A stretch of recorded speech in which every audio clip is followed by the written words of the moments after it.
Did I ever mention that I'm a musician? Well, I am. As a matter of fact, this was my first career choice. Until I realised I wasn't good enough. Until I realised I was more interested in engineering and everything around the subject. So I did a full-on career speedrun in the opposite direction and went to university instead.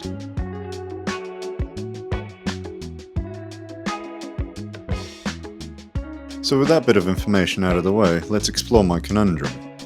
This is my Fender Aerodyne jazz bass.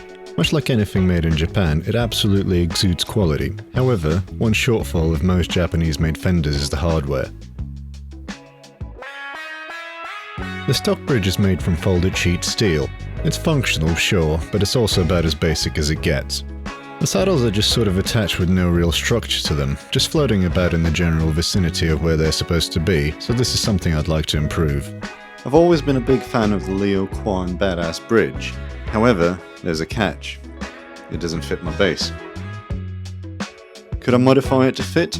Yeah, probably. Do I want to? Absolutely not. So instead, I'm going to do the only logical thing. Make one. Because what's the point of having a machine shop if you don't do this kind of stuff, right? Well, I've got to start with an action plan. For narrative purposes, let's pretend that it's Monday and I've got a gig on Saturday, although the latter part is actually true. I better hurry up. Since I'm feeling particularly masochistic, I've decided to make this out of stainless steel. Something tells me I'll come to regret this decision.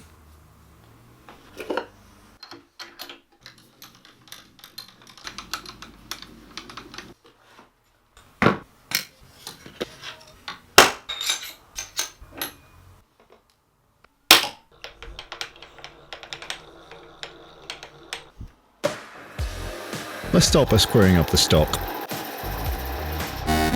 Oh good, I'm 2 minutes in and I've already stalled the motor.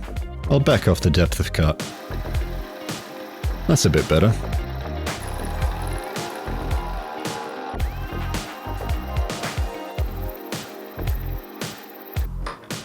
Since I want the part to actually be square, I'll deburr it after each cut.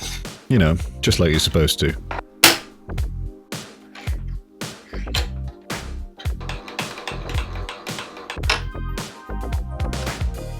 Now to reduce the length. The raw stock is very close to dimension on this already, so I'll just skim cut it.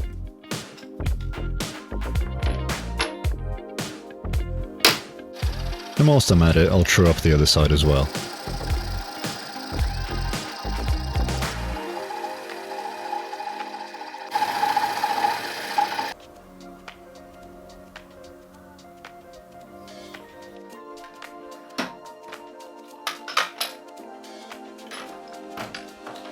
Now, I've got a lot of material to remove here, so I'll give this ripper cutter a go. Well, that cuts like sh**. Come to think of it, a ripper cutter doesn't actually make any sense for this depth of cut. Let's try carbide instead. Amazing, somehow that's even worse. I don't think the mill has enough rigidity for carbide on stainless.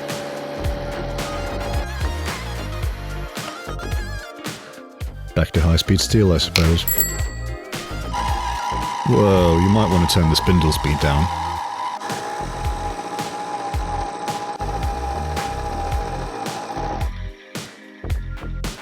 At this rate, I'll soon run out of end mills. Time to stir up the grey matter a little bit. Okay, that's much better, although I think I might be here a while.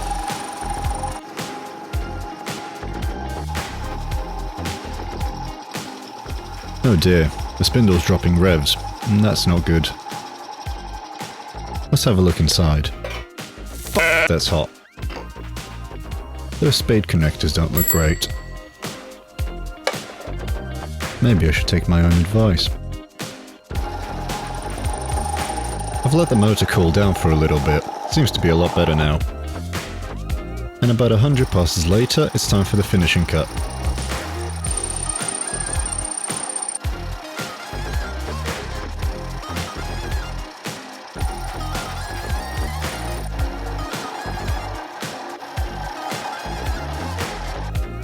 I have to admit, the finish looks absolutely spectacular.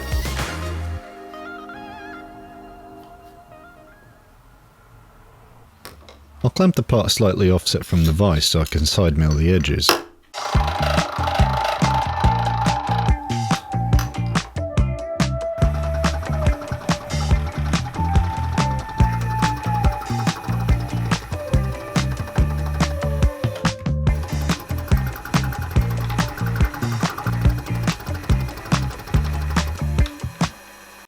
This mess is enough to drive me crazy. Let me fix that real quick.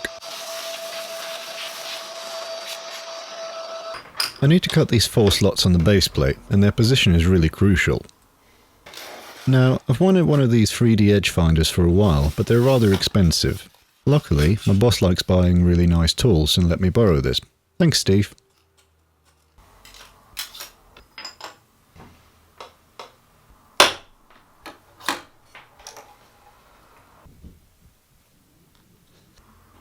I have to say, it'll be really hard going back to a conventional edge finder after this. This is pure machining luxury.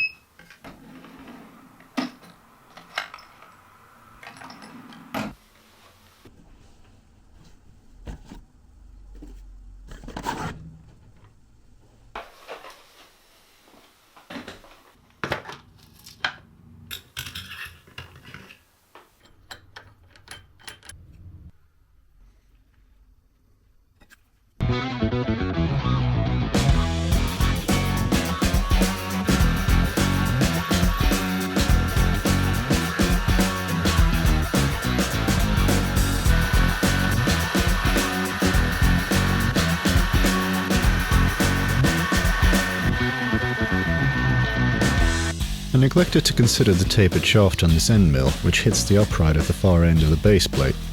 Luckily, the solid carbide end mill has a straight shank that lets me cut right up to the end.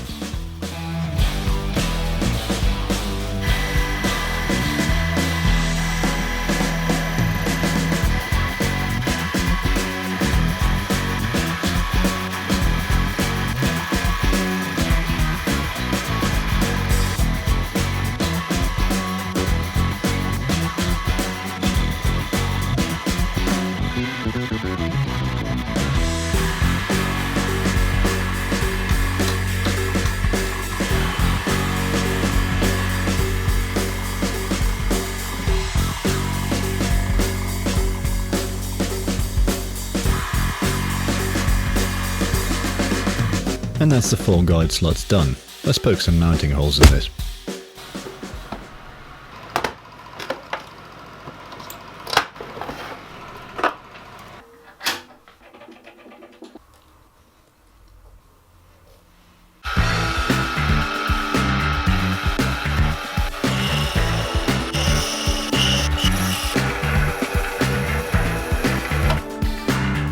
Speaking of holes, I need to drill the ones for retaining the strings as well as the saddles. This seems like as good a time as any.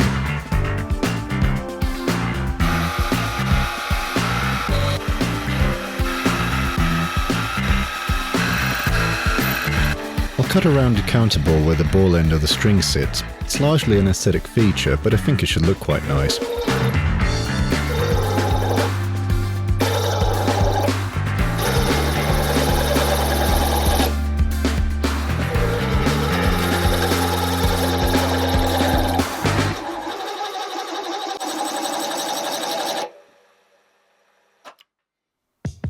Remember when I said the Badass 2 bridge doesn't fit my base? Well, this is what I meant.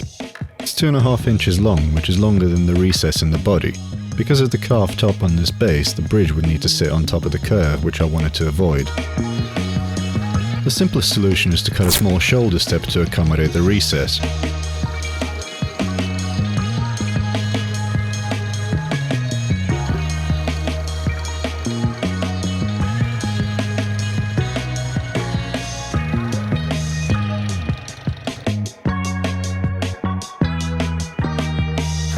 And of course some chamfers that would make Brandon proud.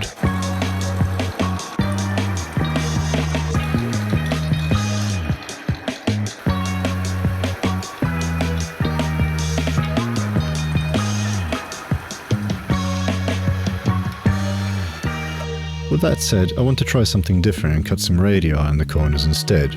It's slightly unorthodox, I know, but just indulge me for a moment.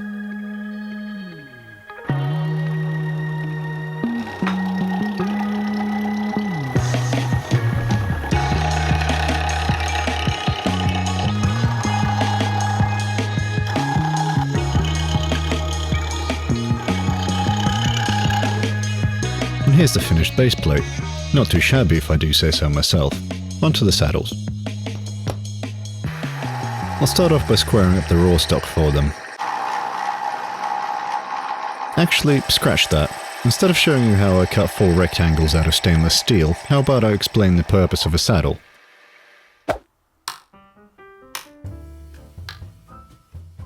The saddles on any guitar serve 2 purposes: to set the height of the strings, also known as the action, and to set up the intonation of the instrument.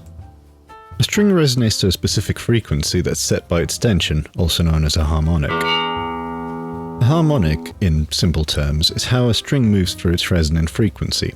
If light damping is applied to an integer point, also known as a note, it'll resonate at a higher frequency.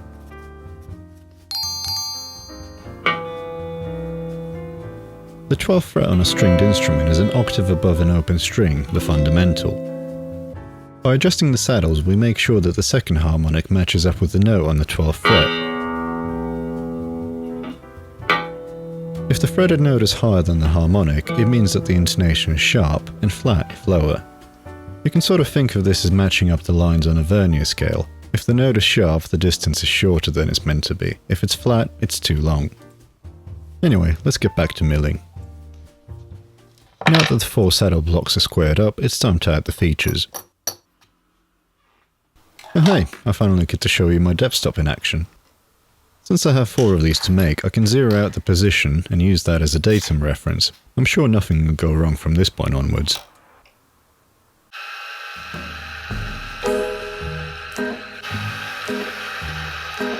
Hang on, why is there ominous music playing? It's probably nothing.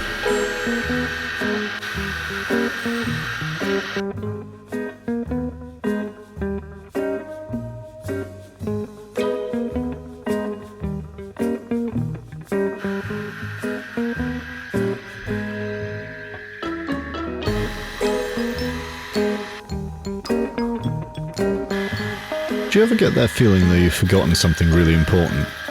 No? Just me?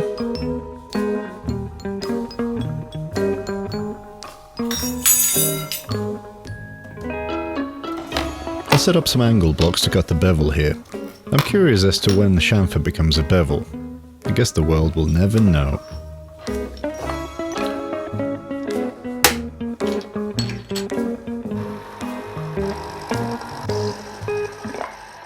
Actually, before I cut the bevels on all of them, let's do a quick test fit.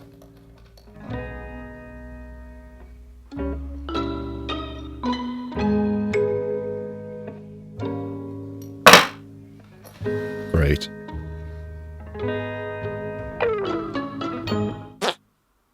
It would certainly help if I could read my own drawings. Alright, let's try that again.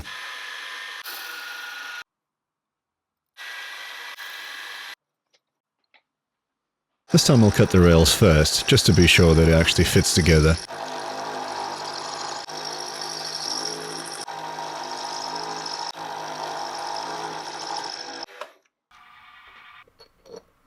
Okay, that's much better. 1 down, 3 to go.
In case you're wondering how much time I spent deburring these parts, the answer is a lot.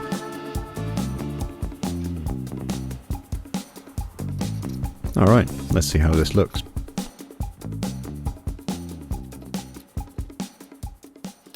You know what, I really don't like how that spring rests against the bottom of the bevel. Let's spice this up a little bit. In the interest of not making this more complicated than it needs to be, I drilled a hole in some aluminium flat bar that I'll use as a jig.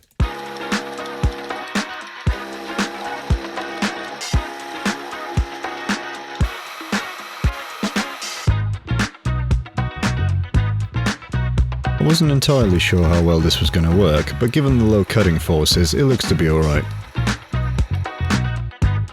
Now over to the lathe, part it off, rinse and repeat.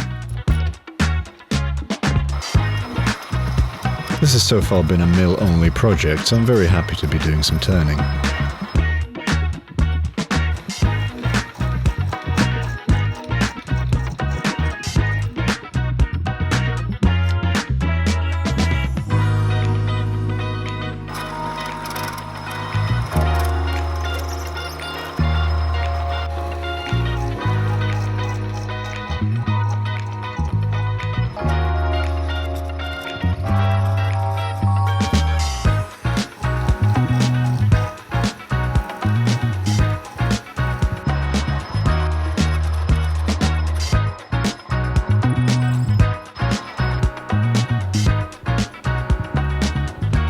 Time for some collet chuck action.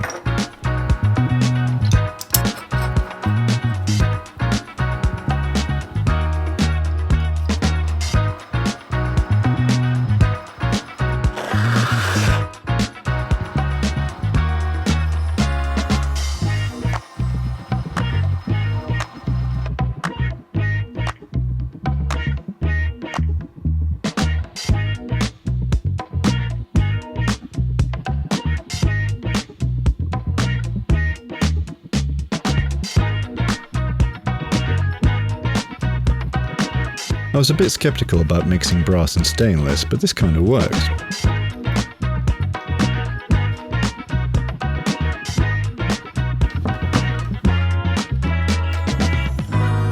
Some context, I'm doing this an hour before leaving for a gig. No pressure or anything.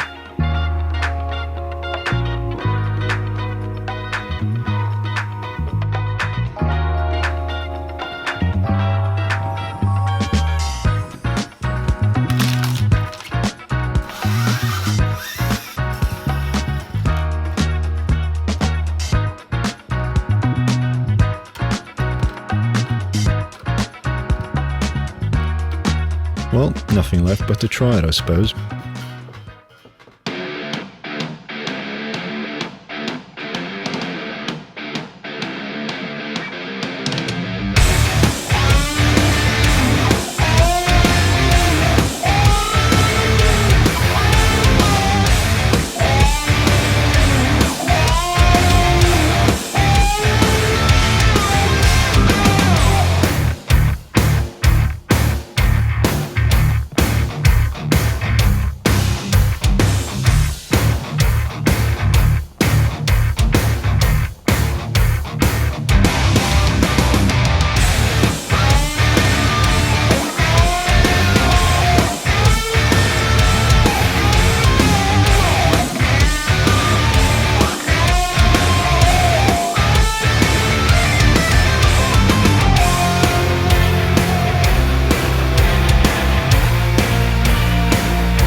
Thanks for watching. Till next time.